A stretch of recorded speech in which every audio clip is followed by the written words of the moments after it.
Welcome back everybody. This is a review on the Airsoft Stinger P311 spring airsoft pistol. I got this off Amazon for about 11 bucks, and for 11 bucks I'm not expecting much, but let's see how it does. Alright, so I'm gonna go ahead and unbox it here. I just think there's it's just a little piece of tape there. So when you open up the box,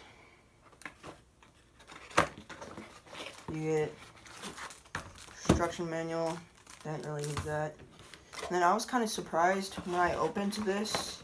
The gun's automatically in there. There's no like styrofoam or anything.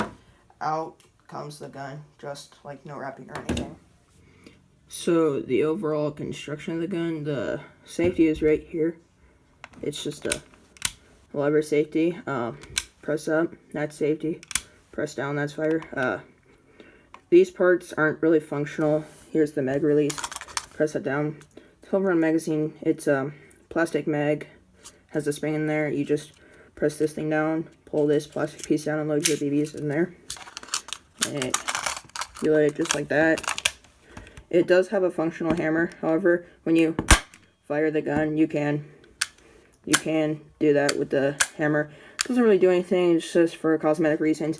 But if it's in this position and you cock it back, it then will go down. And when you fire it, it goes up like that. The gun also does have fixed iron sights with a white dot on the front sight, and then the rear sights just align with the front sight like that. So for a firing test, just gonna take it off safety here.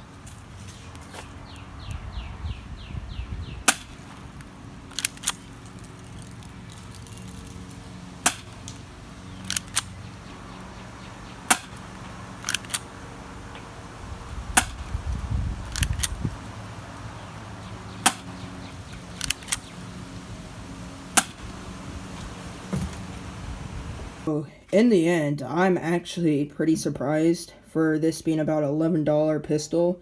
Compared to most airsoft spring pistols, this one's not that bad. And I call myself a budget airsofter. I'm the type of person who will not probably buy a $150 secondary. So this actually wouldn't be a bad secondary. I probably will be investing in a gas pistol in my future. But for now, being $11, this is a really good secondary for a budget airsofter in my opinion. And all in all, I think this is a pretty good gun for $11. Like, it's not a good gun, for say, for airsoft, but for $11, it's a good gun. And I would recommend it to people who are beginners to airsoft or who don't want to spend a lot of money.